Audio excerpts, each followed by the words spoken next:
sirraan of dha'u faara warwarriif natu galeessa jaalala kootiif situ gameessa natti gadoodha ofiif jagnoomtee jaalala jibbaaf sonaan of mootee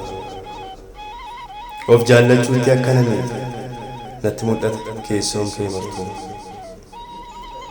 madaala hin kaasu eenyuun birattuu hawwiin garaa kee kufee narkattuu kanaan jaalalli sarfamtuuf dhiyoodha nan beeka summiinatti qopheessiti anatti akeeka egaa anoo hin barbaadu sirraan of dhowwaa eenyummaa kooti natti urgaawaa